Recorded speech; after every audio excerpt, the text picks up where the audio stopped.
Hello friends, आप सभी का स्वागत है आपकी अपने यूट्यूब चैनल पे। आज की वीडियो में भी देखने वाले साइकोलॉजी के कुछ मोस्ट इंपॉर्टेंट क्वेश्चन देखेंगे।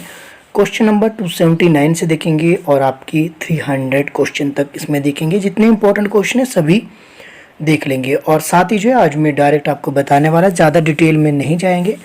चलिए स्टार्ट करते हैं। शिक्षण की सबसे उत्तम विधि है, तो शिक्षण की जो सबसे उत्तम विधि है कौन सी ये मानी जाती है?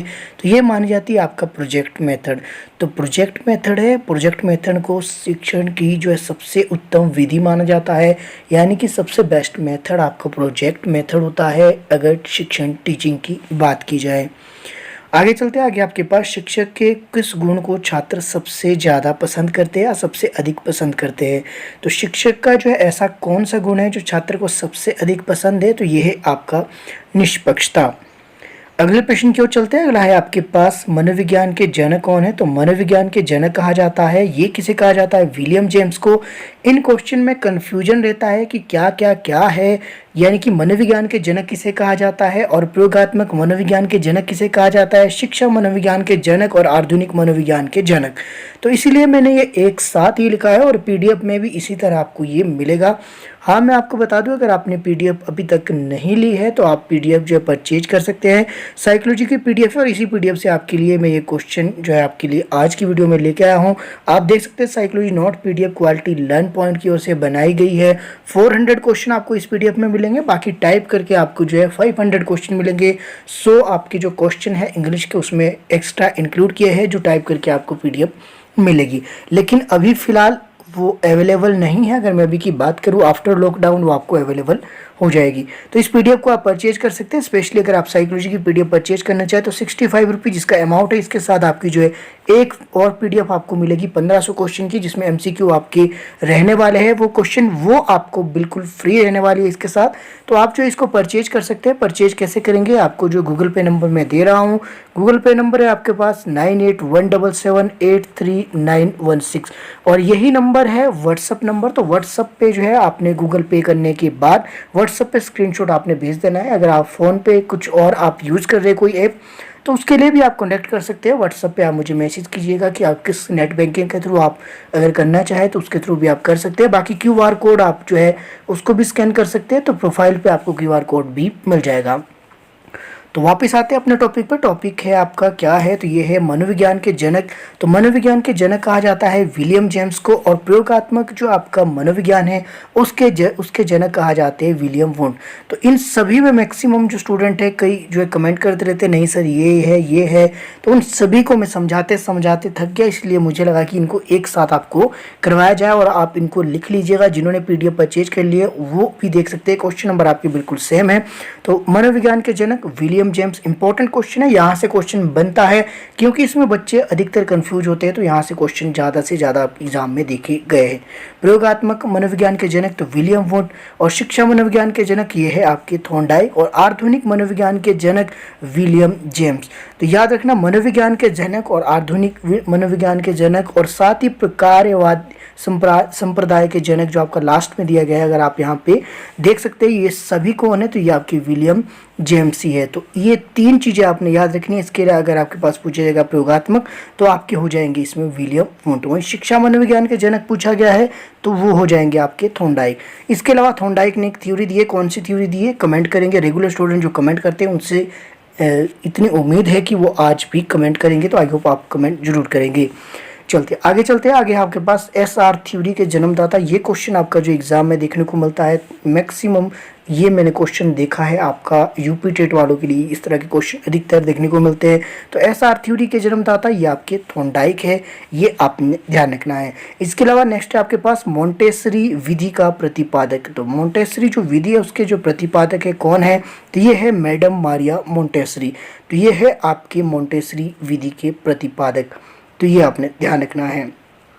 अगला प्रश्न आपके पास रोशा स्याही धब्बा परीक्षण विधि के प्रतिपादक। तो रोशा जो इंक है, रोशा इंक धब्बा यानी कि इंक स्पॉट जो आपका परीक्षण किया गया था, इस विधि के इस मेथड के प्रतिपादक कौन है? तो ये है हरमन रोशा, इन्हीं के नाम पे इसका नाम पढ़ा। तो ये भी आपके लिए इंपॉर्टेंट क्वेश्चन है, आपको याद रखना है।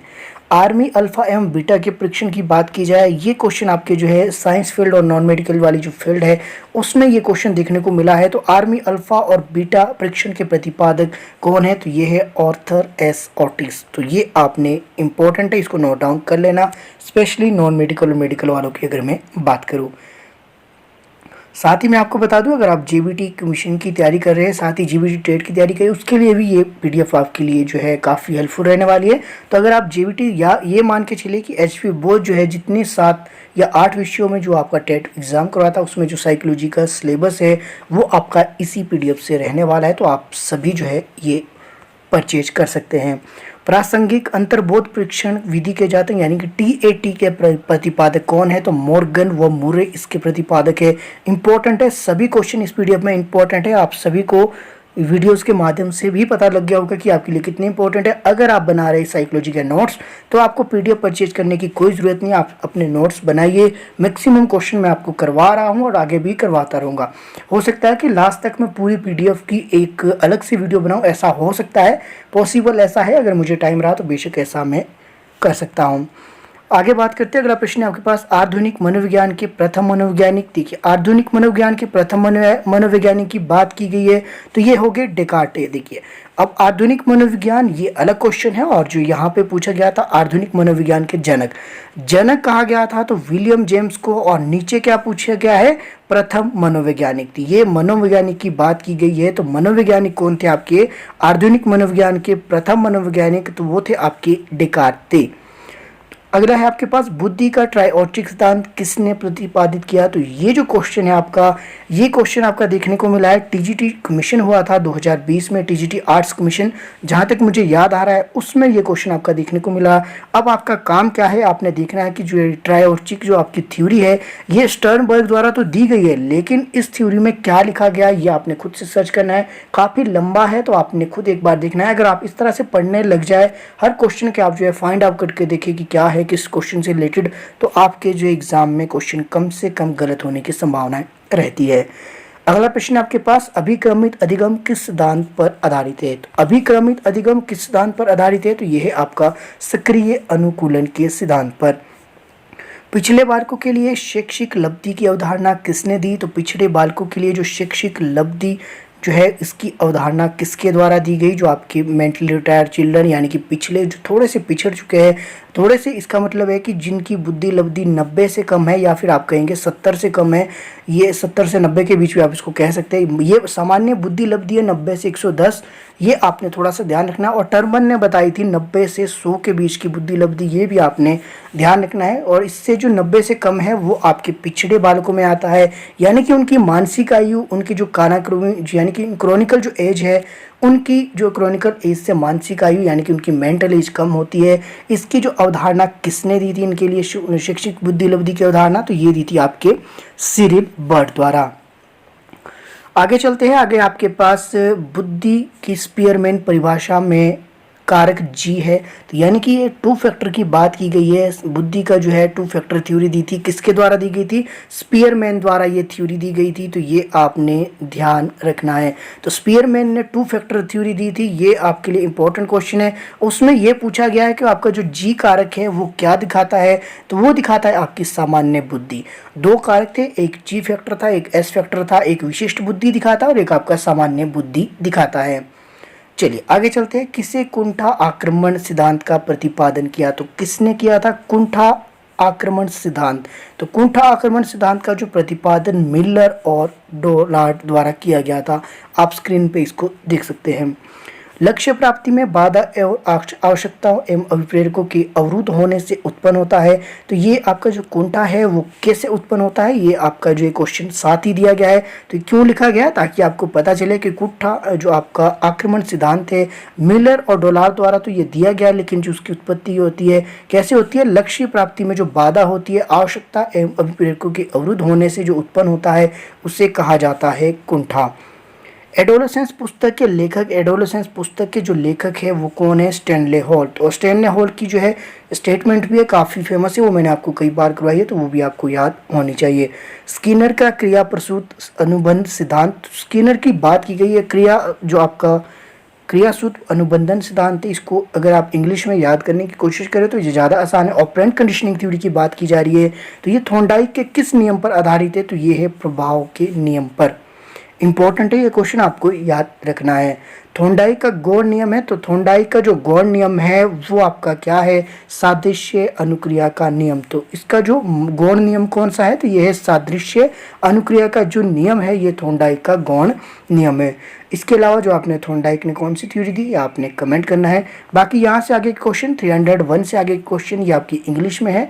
इंग्लिश के जो है स्टूडेंट के उनके जो है काफ़ी कम जो कमेंट आते हैं, इसीलिए मैं इंग्लिश के कम जो है नोट्स आपके लिए ला रहा हूं। अगर इंग्लिश वाले आप रेगुलर कमेंट करें तो आपके लिए मैं रेगुलर वीडियो ला सकता हूं, लेकिन जो है उनका रिस्पांस काफ़ी कम है। रिस्पांस मैक्सिमम जो आपके जो है हिंदी मीडियम वाले स्टूडेंट का ही, इसलिए मैं कोशिश करता हूँ कि हिंदी मीडियम में अधिकतर वीडियो बने। हो सकता है कई स्टूडेंट को शिकायत हो, तो उसके लिए मैं आपसे क्षमा चाहता हूँ। अगर आप कहेंगे तो आपको इंग्लिश में भी वीडियो मिल जाएगी।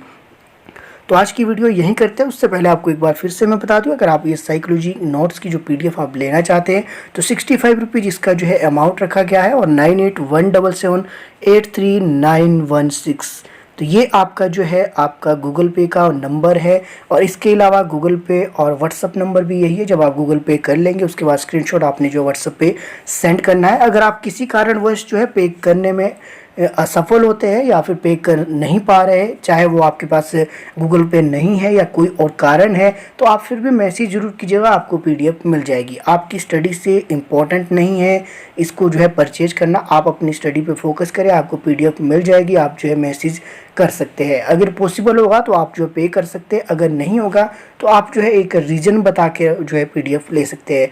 अगर आप चाहे तो रीज़न भी ना बताएं, पर पीडीएफ के लिए आप ज़रूर जो है मैसेज कीजिएगा।